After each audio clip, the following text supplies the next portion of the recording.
BierTalk. Gespräche über und beim Bier. Hello and welcome to another episode of our podcast, BierTalk. Today again we cross the Atlantic and visit the United States. We go to Philadelphia or close to Philadelphia and meet a new friend of mine, Jason Macias. We met at the World Beer Cup judging this year in Nashville, and we had a wonderful time. And I'm very happy to have you here, Jason. And maybe you can introduce yourself a little bit to our listeners. Thank you, Marcus. I appreciate it. My name's Jason Macias, and as mentioned, I live just outside of Philadelphia.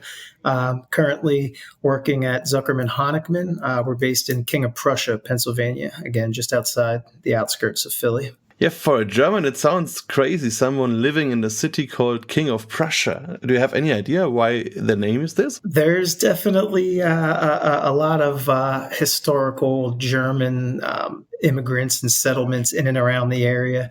I think that is, for me, it's kind of been a neighborhood or a city near where I grew up. So it always kind of just flowed and made sense. But there's definitely a lot of German immigration to this region specifically. Hence why we have a lot of German beers and breweries as well. A lot of them with American influence, but at the heart of it, the German settlers that came here are abundant, basically. And in your family are also some German roots somewhere? I have a little bit of German. I'm a bit of a mutt. I did do the 23andMe a couple years back and got a better breakdown of my kind of family heritage. Much of my family is attributed to my father's side, who's from Mexico. So it comes up on 23andMe as, I want to say it's like Native American, or I don't think it's quite Mexican in terms of culture, but it does have I think it was like 20-30% from that region. And then the next largest portion is actually German, French. And I think the way, again, it's very regionally motivated how 23andMe works. But pretty much I feel like I have a little bit of a lot of culture in my upbringing and heritage. Yeah, I think that's all of us. We all are mixtures, and also I did some research on my ancestors, and it's somewhere in Poland and Denmark, and also some Slavic roots further on. So it's we all are mixtures, I think. Though that's nice. That's a lot of culture, a lot of heritage, and also a lot of different beers. So brings us a little bit into the topic. So can you remember your first beer and what it was? I do. I mean, fortunately or unfortunately, I guess. I mean, I honestly still remember sipping my dad's beer from when I was a child. Back then, it was called Schmitz, and that was a lager brewery, a German lager brewery, basically, that was based in Philadelphia at the time. And it's funny because full circle, Schmitz shut down as a brewery. However, the family that owned it had kind of kept some of the recipes and some of the intellectual property alive, and recently spun that into a new brewery called Von C, which is just actually nearby here in King of Prussia. And Von C actually just won a gold medal in, I want to say it was German lager category or something very specific like that, for the recipe that Schmitz used to brew. So kind of interesting that, a light lager that I tried probably as a 7, 8, 9-year-old sneaking sips from my dad's unattended beer actually won a gold medal just this past year under a new brewery, but the same recipe and the same kind of family, heritage. So that was my first. And that obviously didn't do much to, I didn't turn into a child alcoholic or anything like that, but I do remember, honestly, I remember the bitterness of that beer, and it is a Pilsner is the base style, if I'm not mistaken. And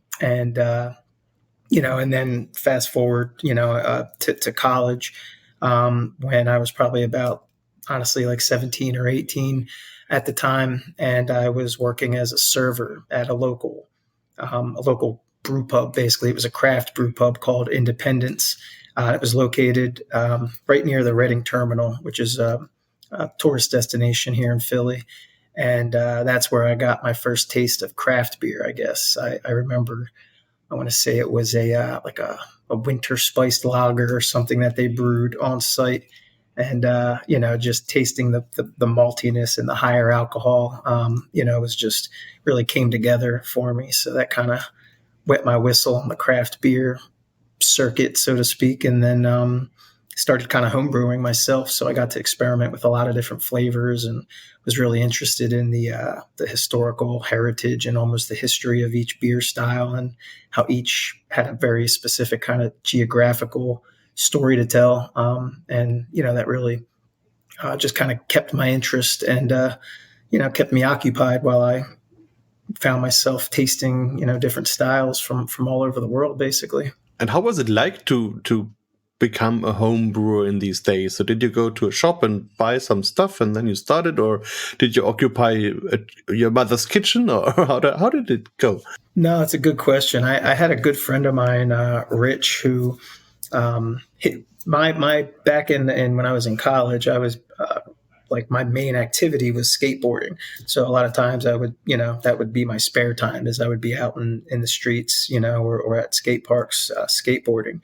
And one of my skateboarder friends, Rich Adler, he also did, he spent a lot of time, his other, extra spare time, homebrewing. And so usually after we'd be done skating, through the streets of Philly for a long day, we'd find ourselves at his house, nearby Love Park, and he would have his local homebrew basically on tap or in bottles. Sometimes we would go there and he'd be actually brewing, up a new batch. So he got me into it, and there was local shops that are still around.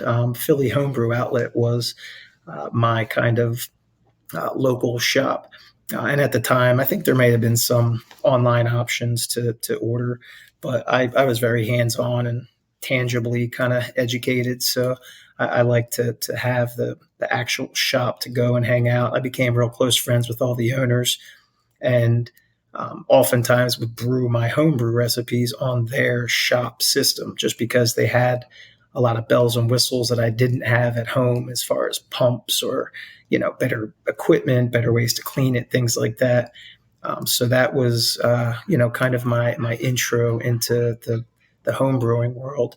And while I was there, I was actually contemplating my next career move, so to speak. I had recently graduated with my MBA in finance and was a little kind of unsure where I wanted to take that education. So I had really hoped to try to get into brewing and learn some hands-on, experience, almost, like actually brewing beer. So I was really, really excited to get an opportunity to brew at a local upstart brewery, basically from spending my time at the homebrew shop.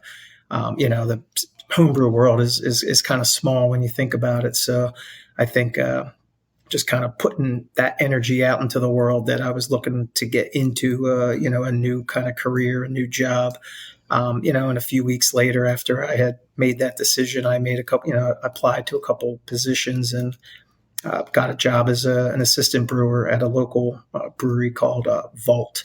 It was in an old bank building. So the vault that was still there was actually repurposed to be a cellaring room. So that was kind of my segue from non-brewer to home brewer and technically to a professional, assistant brewer at the time. And a little bit back to finance. Huh? Exactly. I mean, now I certainly, full circle. I feel like the education really, the foundation, I get to work with a lot more in my day to day now.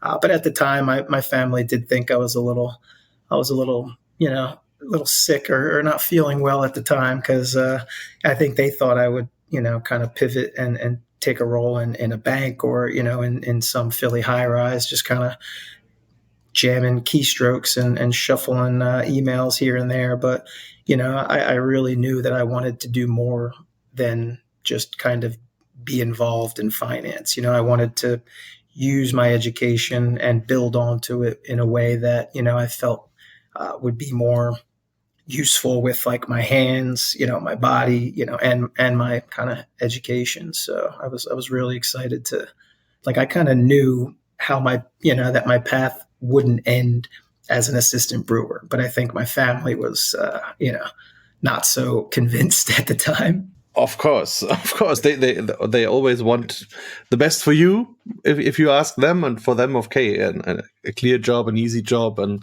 a safe job in the financial industry is always something they would like for the children, of course. But on the other hand, you did what you liked, and I meant you were back to finance because you were in the vault, Exactly. which is also a little bit money related again. But what was this? What was this type of brewery? What did they do, and how was your first day there? No, it's a great question. They were it was a 10-barrel brew house. It was a 2-vessel system, something of an upstart. They had been open for maybe 6 to 8 months at the time, and at that point, we're looking to kind of increase their production, and we're ready to hire some help around the brewery. So they had a 10-barrel brew house, 2 fermenters, and 4 bright tanks. And it was kind of the perfect sized system for me to learn on in hindsight. The head brewer's name was Mark Thomas. I'm still close with him now. I still consider him my brewing mentor. And he was very methodical. He approached brewing with a creative spark, but also a dedication to kind of minimizing variability and really trying to get to the heart of replicating great beer styles over and over again on that system. So it was a good approach, whereas my homebrew kind of mindset almost trained me to be open to my beer taking a turn.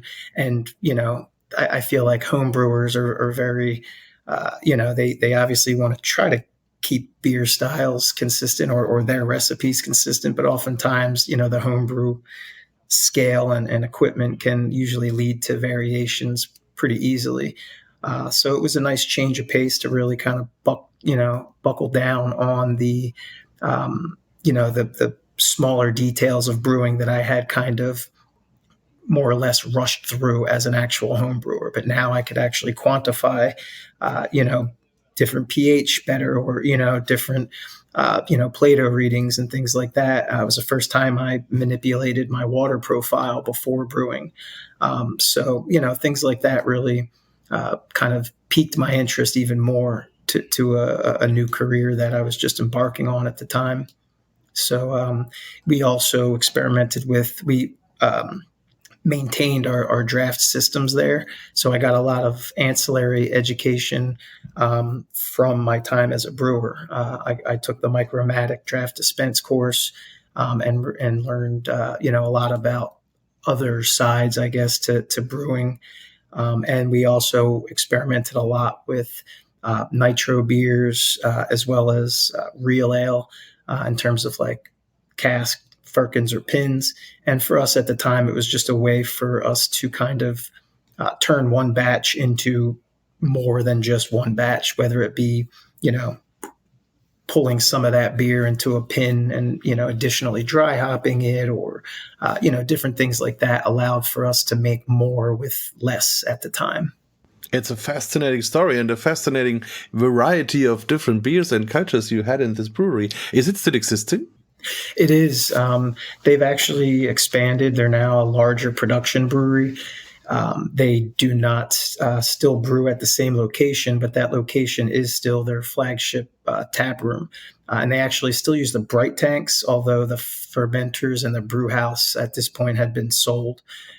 But but I do still keep in touch with with some of the brewers that at the time were new hire assistant brewers just starting. And then, full circle, after I kind of left years later, they became the head brewer. So it was a great experience.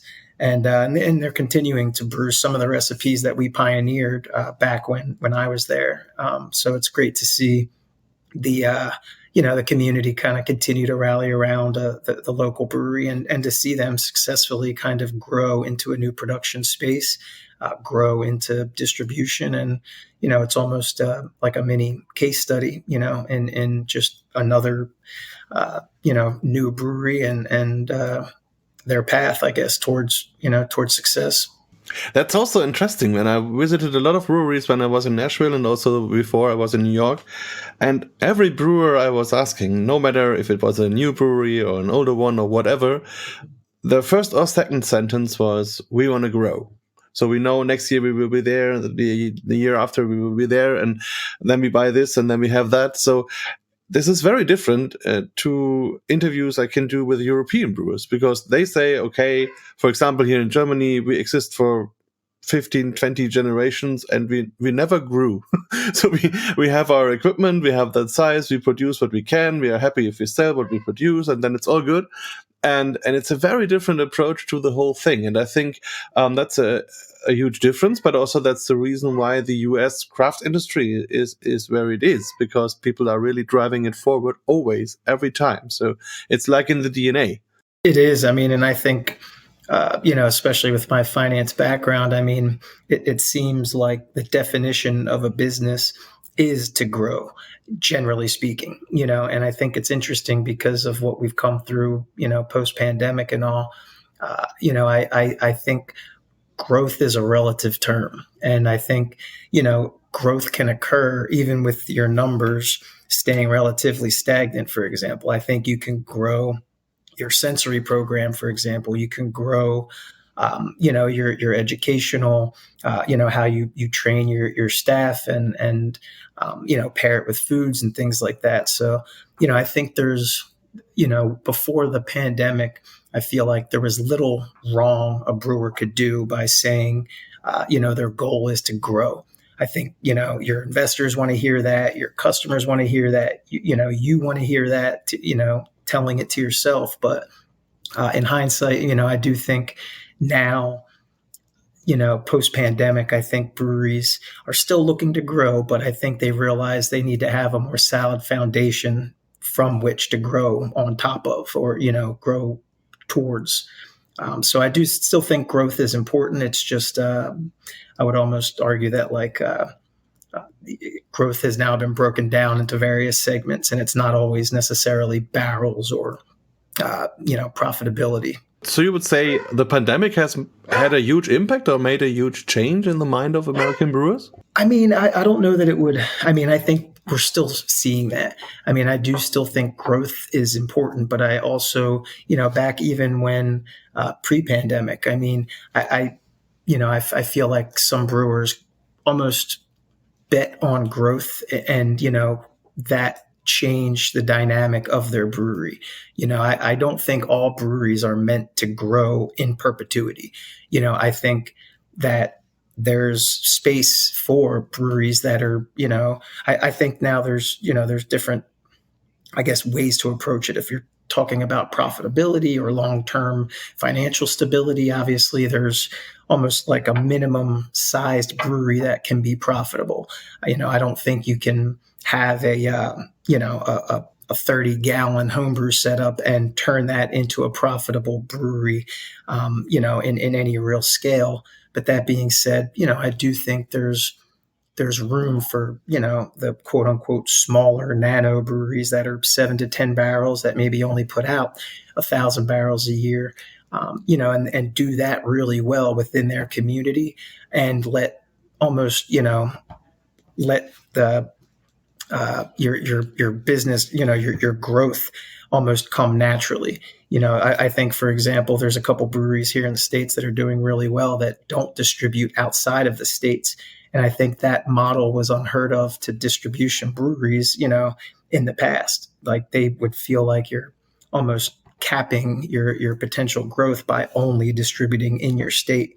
But now, I feel like, with a lot more direct to consumer sales and things like that, like that's almost a strategy to make your beer more desirable outside of the state than ever before. So it's an interesting dynamic, I think, with just growth in general. I mean, I do think businesses are designed to grow, but I don't think necessarily that means that every brewery should, every brewery's goal should be to exponentially grow in perpetuity.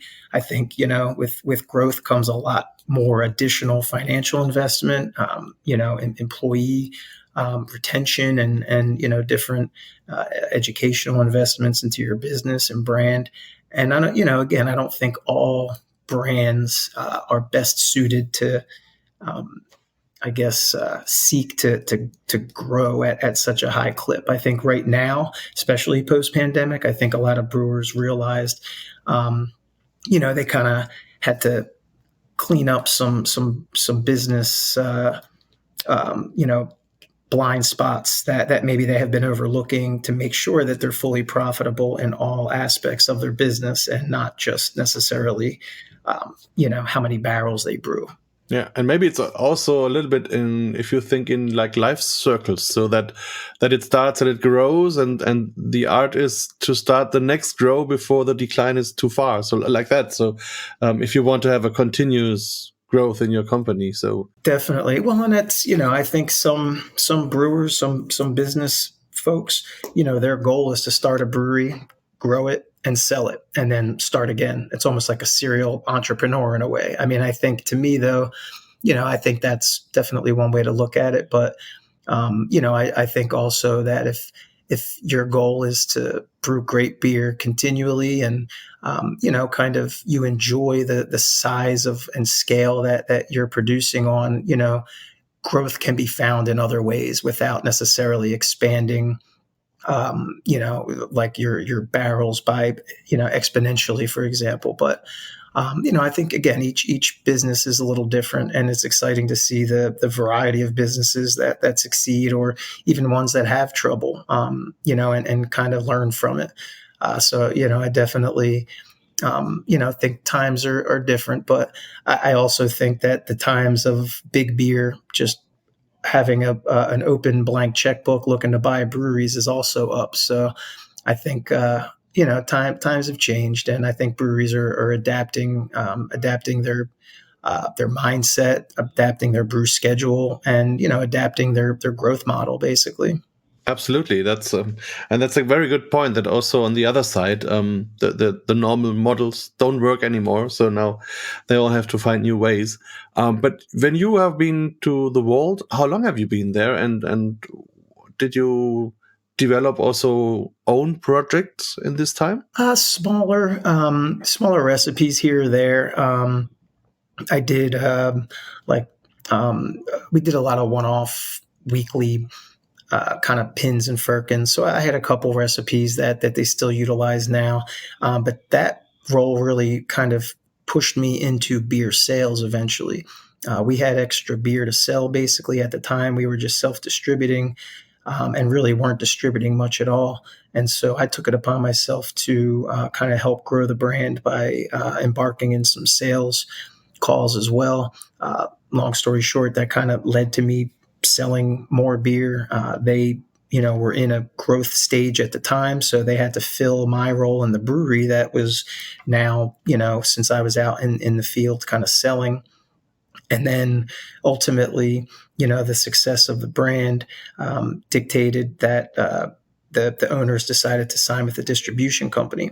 So at the time, I was fully in sales, kind of lost my role in the brewery to new assistant brewers, and so that kind of led to me leaving Vault's sales team and ultimately staying in sales, because as I mentioned before, the scale that they operate on, a 10-barrel system with only 2 fermenters and 4 bright tanks pretty much caps your brewers per week at 2, maybe 3.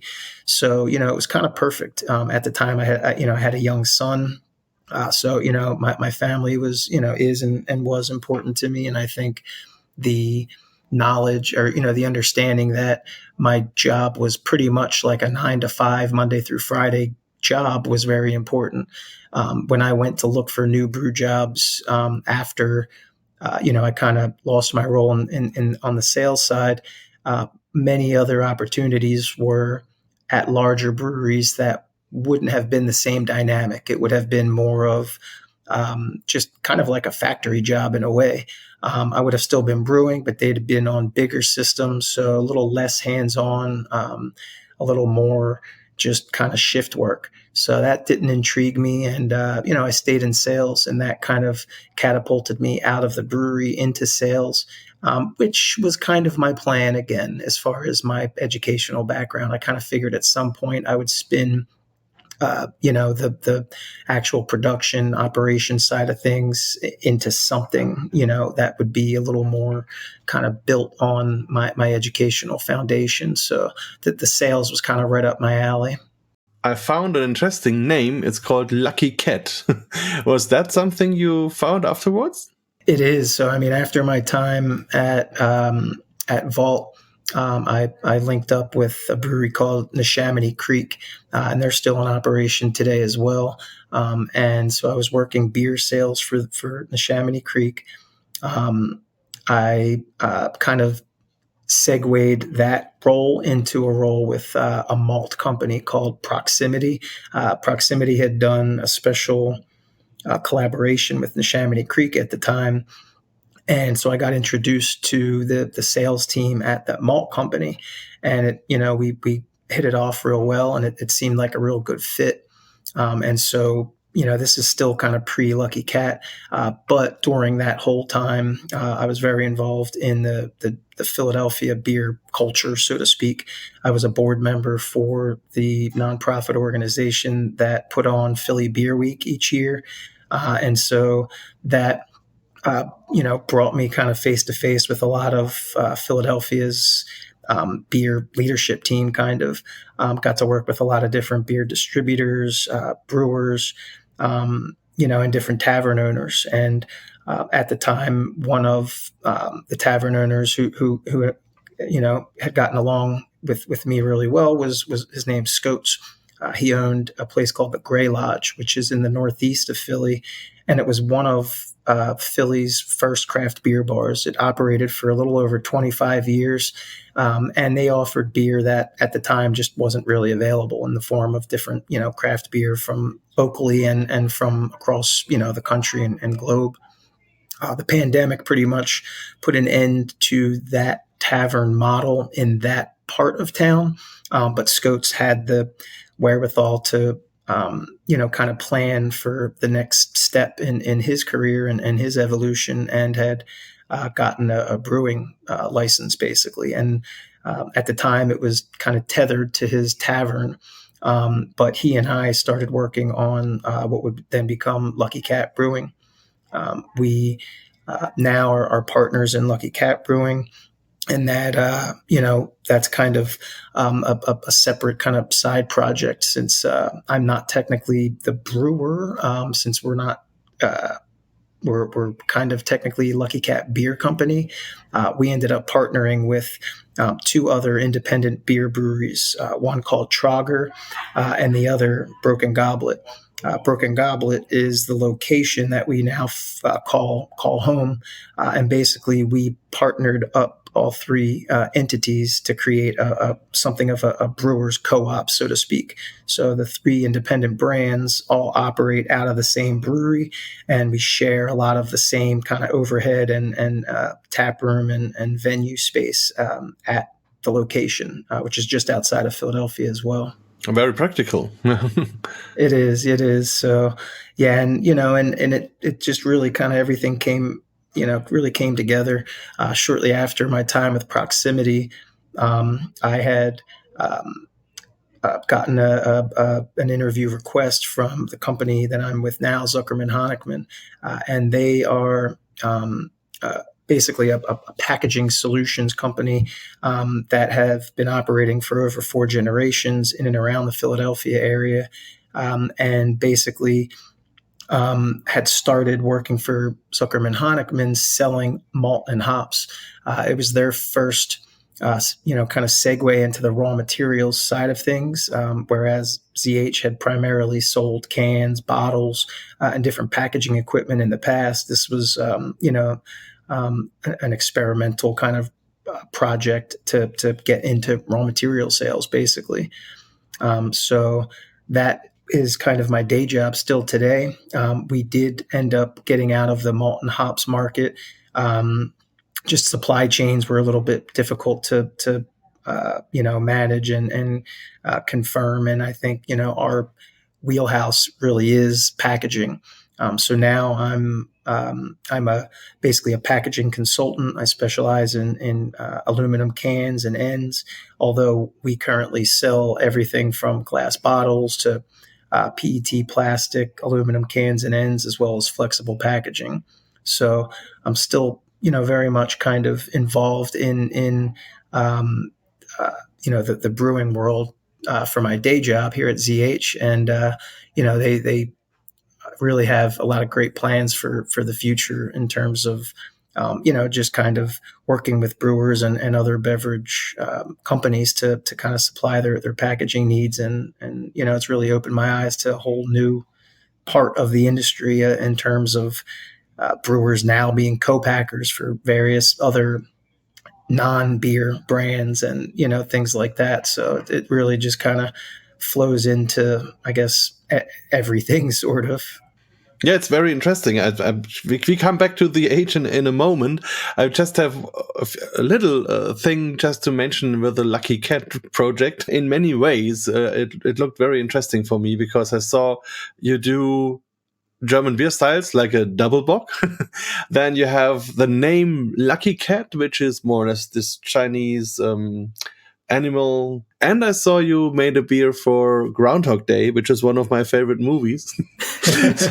so it's a lot of things coming together. So maybe first, Lucky Cat, where does the name come from? Well, yeah, Lucky Cat, my partner Scotes, he's really into cats. Honestly, that's basically where it came from. He had always kind of collected different figurines, and not even necessarily the traditional Lucky Cat that we're used to seeing, but that term kind of always was near and dear to him. He's always been kind of a cat person, so to speak. So, but since then we've actually kind of rebranded a little bit, and we kind of moved away from that traditional Lucky Cat imagery. And our new cans we're about to actually launch into the market in a few short weeks here. Basically have a different logo approach. And all of our branding is kind of cohesive with our sister companies, so to speak. Basically, our philosophy with the Lucky Cat project is basically to kind of brew what we're calling like nostalgic beer styles, which is the way that we envision the West Coast style IPA, for example. It's gone through a lot of iterations in the last 15, 20 years, although we still remember certain beers and certain times that we associate with that style. So with the Lucky Cat, we basically wanted to we kind of handpicked a handful of specific beers from a specific time in our lives, and look to kind of replicate or bring those recipes into the year 2023. So that Doppelbock recipe, for example, is a style that we always just appreciated, especially in the winter here in Philly. We get all four seasons basically. So around Groundhog's Day is for us right in the middle of our winter. So Doppelbock is perfect style for that time of year. And, we wanted, we remembered specific Doppelbocks from years past that we kind of used as a basis to create the recipe for what, has become now Prognosticator, which is our annual Doppelbock release that we time with Groundhog's Day. Again, appropriately named Prognosticator for the fact that here, Groundhog's Day is meant to, I guess, elicit whether or not winter will be extended for 6 weeks. So that's kind of the excitement every year here in Pennsylvania. Everyone looks to see, if the groundhog sees his shadow or not, which is what dictates obviously the weather. So yeah, fantastic. And I don't know if you have seen the movie, I guess, but many of our listeners maybe are too young to have it. But if you have the possibility, you have to watch Bill Murray in Groundhog Day. It's a fantastic film. I really love it. Have you seen it? Yeah. Oh, definitely. Yeah, we play it. What we used to have, because when Scotes operated the tavern, he had different restrictions, and he was able to open the bar early. So he would open like first thing in the morning, and Groundhog's Day was always on repeat on at least one TV throughout the bar. So. We definitely share, that movie every year for our Groundhog's Day celebrations, and it's definitely a staple for us as well. Have you ever been to Punxsutawney? I have not, and we were actually planning on going 1 year, and we just honestly haven't made it yet. Each year since the pandemic, he kind of Scots shifted the typical Groundhog's Day celebration, which would be at his tavern, online. So now, I think we've just gotten a little too comfortable with just waking up. It's already an early day on Groundhog's Day, because I think the groundhog, basically sees his shadow that first sunlight. So the party starts at like 4 a.m, if not sooner, out in Punxsutawney. So we, we'll get out there one day. Maybe we'll do an episode on the road or something. Okay, if you do, please send me a picture. I will. Okay, but back to CH, Zuckerman Honickman. It sounds a little bit German or like German heritage. Do you know about it? To tell you the truth, I'm not too sure. Both families, Zuckerman and Honickman, are very historic names in packaging and specifically and throughout this region. I'm really not too 100% familiar with the history enough to kind of share details, but ultimately the Zuckerman Honickman families have owned this company for over 4 generations. Eventually, I think the Honickman side of things, they kind of leaned more into distribution, whereas the Zuckerman side kind of stayed on the packaging, which is kind of where I find myself now. That the company is still called Zuckerman Honickman, but it's primarily we focus on packaging now, whereas there's another separate company that is more kind of headed by the Honickmans that specializes in distribution. But then, just I guess recently, within the past few years, Zuckerman was actually acquired by a global company called Tricor Braun. So now, for the first time, Zuckerman, our team has expanded basically, and the Tricor umbrella has allowed us to basically increase our specializations. We were primarily our growth was primarily in aluminum, whereas Tricor has a lot of different substrates such as glass, plastic, and flexible options that we now basically are able to provide to our customers. In addition to just kind of having bigger bandwidth, we're now working with a lot of great breweries and beverage companies of all sizes, and we're kind of helping and helped figure out the logistics during the pandemic and made sure that cans were still flowing. And now is a totally different time. I feel like we've certainly come full circle from the pandemic, and there's almost a gluttony of cans available. So, I think our relationship-based selling here at Zuckerman has really allowed us to continue to thrive, regardless of the environmental factors and, I guess manufacturing kind of ups and downs. So it's been an interesting transition, I think, specifically for me to come from brewer into beer sales, then into raw material sales, and finally, in packaging, as well as for the company. I think we definitely caught the aluminum wave right at the right time, so to speak, and we're one of the top providers of aluminum cans in the country. So that's something we're very proud of. And speaking of growth, I feel like it's a different industry, but we're certainly poised to continue growing here at Zuckerman, especially as new, I guess, customer segments pop up. I mean, for me, my specialty is brewers. I understand the brewing world, but there's a lot of other things that go into cans, and I think it's interesting to see how breweries and their production capabilities kind of fit into that conversation, and how some breweries are able to fill capacity by doing things like seltzers and even just water or flavored beverages in a way that I feel like speaks to the ingenuity of the industry. Obviously, an empty tank is best filled with beer, but next best thing is any liquid that will sell and can be packaged and consumers enjoy. So I think it's great to see the industry continue to evolve and continue to grow in different segments. So you would say more and more breweries are now also making like hard seltzers and other liquids in addition to the beer program? Well, I mean, that not necessarily. I mean, I think, yes, I feel like there's, again, kind of mini waves within the larger waves that really drive industry growth. I do think that breweries of all sizes that have empty tanks are at least having the conversation, should we put another beer in there, or should we put a seltzer, or should we put a non-alcoholic, or try something different.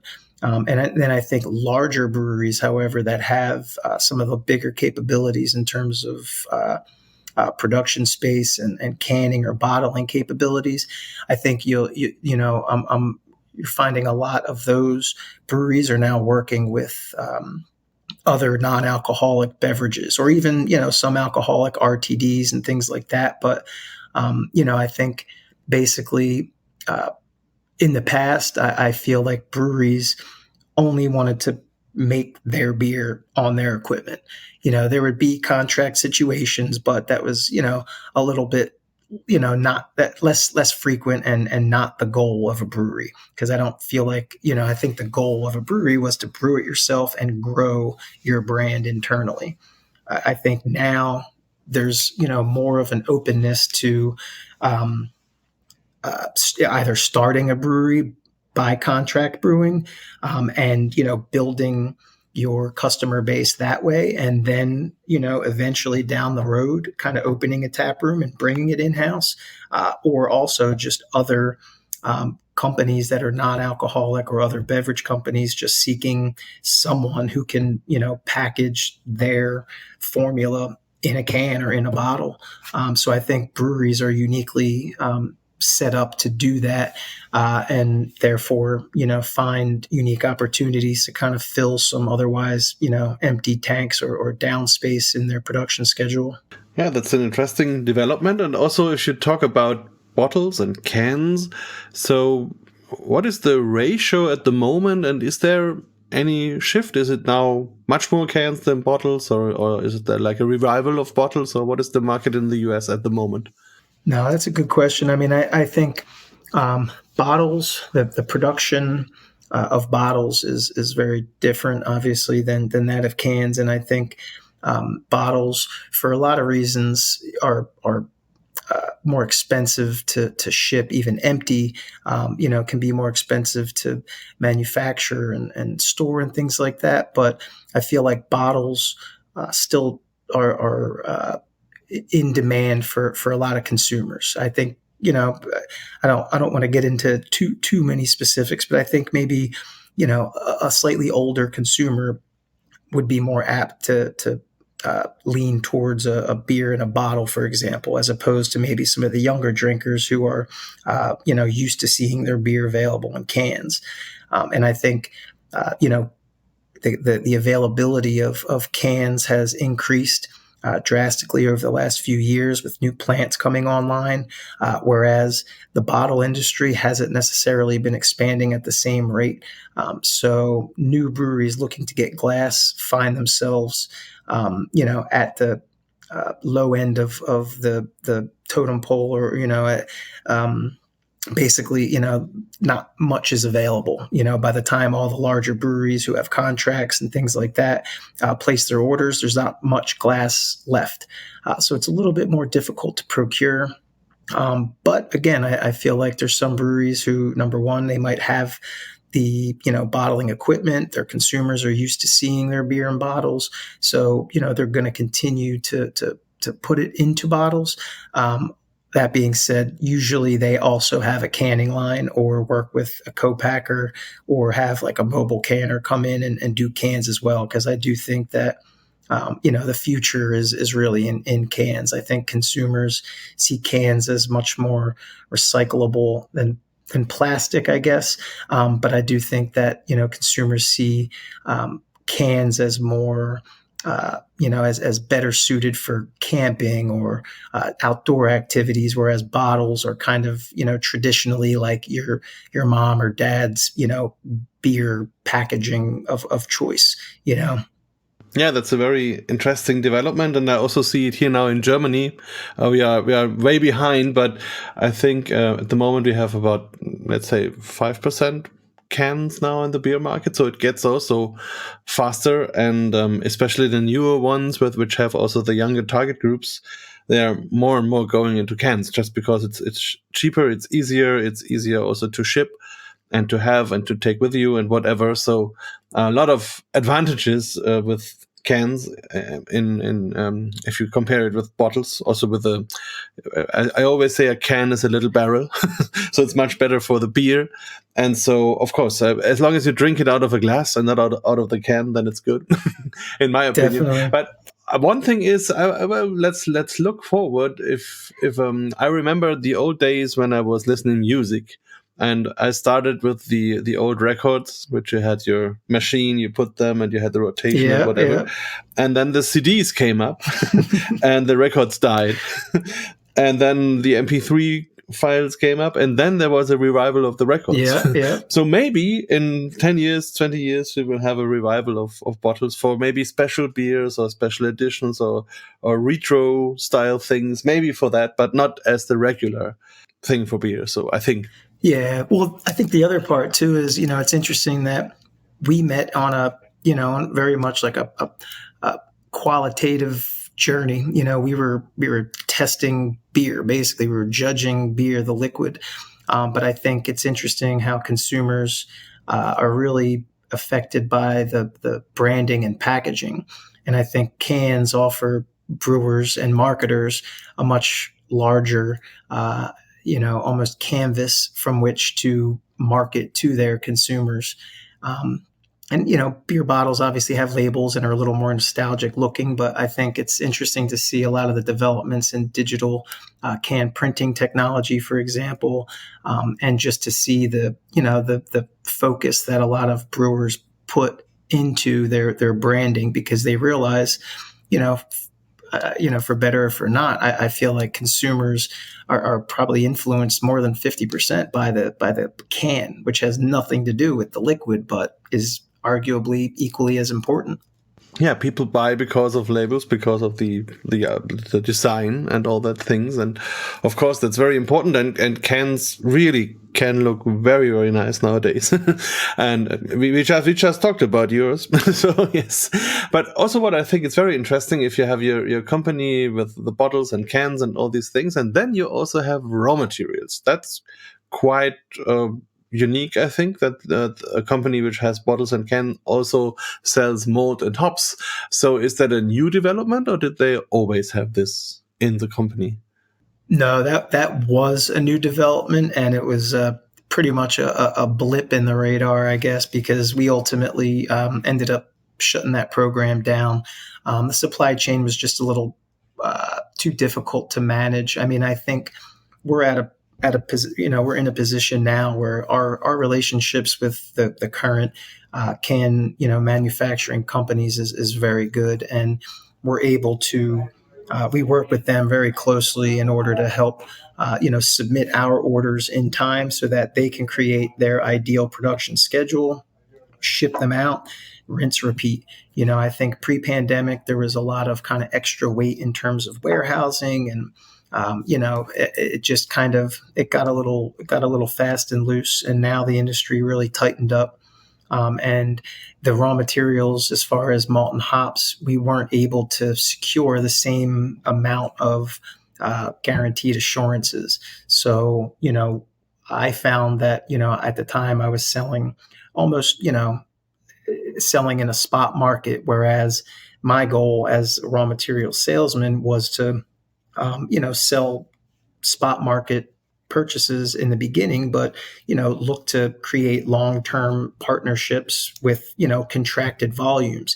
And if we couldn't guarantee the contracted volumes, there's no deal there. So I think, Zuckerman Honickman really kind of took a step back and realized that this was probably a division that we couldn't be as competitive at a high level that we're used to operating under. So we decided to kind of pull the plug on the malt and hops. I still see a lot of companies that, may package, I shouldn't say a lot, but there are a couple companies, here in the States that a brewer can order one pallet and get everything from cleaning chemicals to hops or malt, and even paper towels for their bathrooms, things like that. I think there's companies that service that need.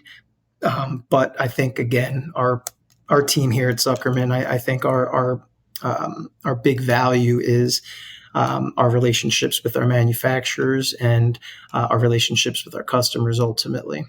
And I think, we understand our customers' needs, they understand our abilities, and, we tend to work really well in that middle grounds area. Okay, but just one question, because it's really also interesting for me, because you sold only South African hops. So I was quite curious how you came across with South Africa and what these hops are capable of. So were these especially in aroma, or what was these varieties? No, that's a great question. I think, specific to the South African region, you can kind of trace their hop heritage back to German settlers, over 100 years ago. That's why these hop farms aren't upstarts. There's acres and acres of these South African hops that are available, and until recently they were kind of difficult to obtain for any brewer or interested customer outside of the SAB team, basically, because SAB was who owned the hop farms, and then once SAB got kind of purchased or merged in with AB, that is what kind of, allowed for those hops to be available in the market. We what we were trying to, do was basically work directly with the hop farm in South Africa, and bring those hops here to the States. And they had been available in years past, but we were hoping to kind of do what we do with cans, with the hops, or at least that was the plan. But I think, the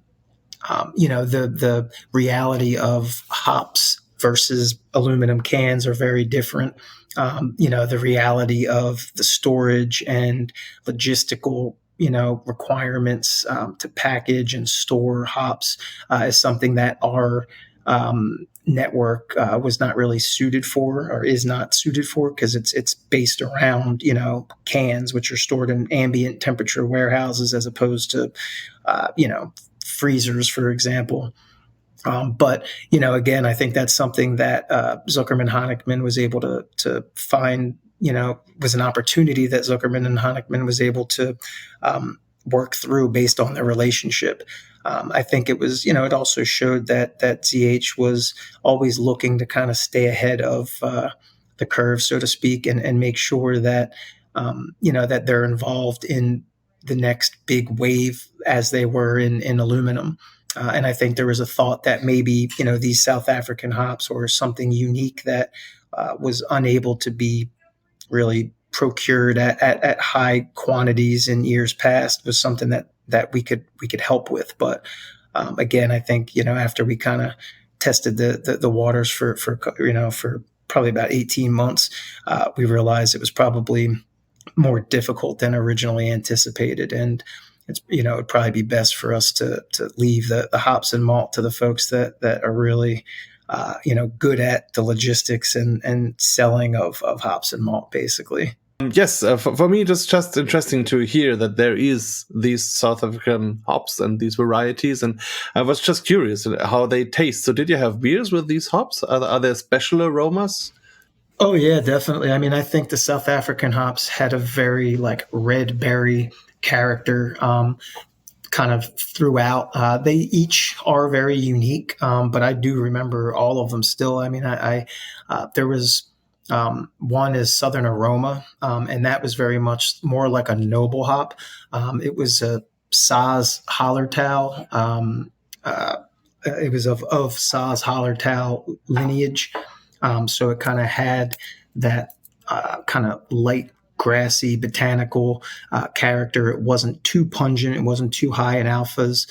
Really good for pilsners or just kind of actually we used the Southern Aroma in our original Doppelbock recipe, just a touch, but just enough to kind of give a little bit of balanced bitterness, a little bit of kind of grassiness, and that was that variety. And then there was also very kind of IPA hop forward hops available that were called African Queen or Southern Passion.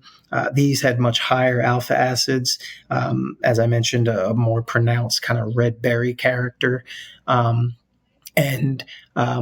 Just were all, very kind of unique. It didn't really have a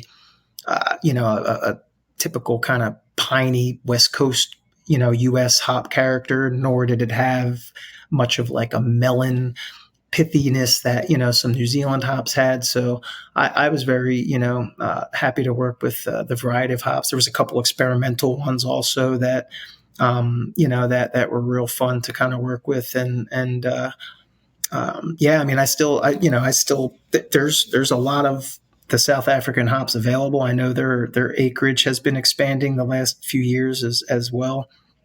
So, if you can kind of find, I know there's a couple distribution companies where you can still, get the various varieties of South African hops. So, if you haven't had a chance to sample some or brew, a batch of beer with it, I definitely recommend trying it out. Personally, I think again, the Southern Aroma hop is a great example of a noble hop that you could experiment with.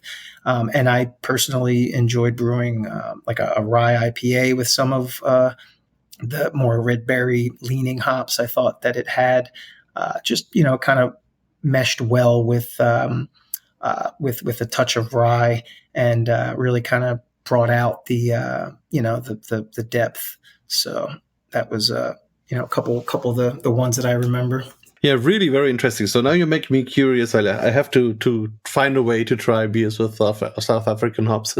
But it also brings us back to beer and back where we started, because we were talking about meeting at the World Beer Cup. And you told me that it was your first international competition. So if you recap a little bit on that, how was it for you? How did you experience the World Beer Cup? I'm always really humbled to get to participate in beer judging at that caliber. I had previously been attending Great American Beer Fest judging for the last few years and was really quite comfortable with the process. I feel like, the first 2 years I was still kind of adapting the process of which, you go about judging and kind of communicating your thoughts to other judges. And so this year with, it being an international competition, I mean, I was just real excited to get to speak with people from all over the world and just kind of, have the same, kind of basic beer conversations or Q&As for folks, but, to hear a completely different regional approach. It was also really helpful when we had gotten more specific kind of international styles or entries to really kind of, ask some of the international judges their thoughts to just really just learn. I mean, I think the beer industry is such a always evolving industry and competitive landscape, but I think every brewer kind of starts with the same building blocks.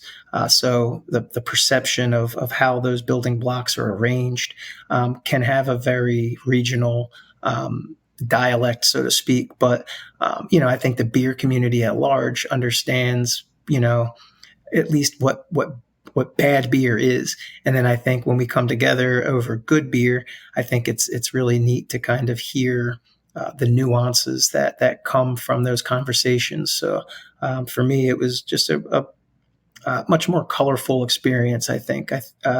Whereas the GABF may have been, a little more of a, more traditional rainbow. I feel like the World Beer Cup was more of like a rainbow with pastel colors kind of interdispersed, throughout. So it was just a little, more colorful time. And obviously, the sociability, it's just really great to hear everybody's stories and, to get to meet people like you and get to join your beer talk and just kind of connect outside of our day to day. Yeah, I think that's the most interesting thing, that we meet each other, that we meet people from other parts of the world, that we have this communication, and that we also learn that our common language is beer, whatever the native language is, and that really helps. And it's always nice to be with the crowd. And so, yes, so thank you. It was very great to have you here on the show, and a lot of thanks for all your information. That's all good. No, this was great, Marcus. I really appreciate your time. This was excellent getting to talk with you and get to catch up, and hope to see you at a future competition, or get to cheers over a new tavern and a new beer. Have a nice day today, and hope to see you soon wherever in the world for a good beer or more of them.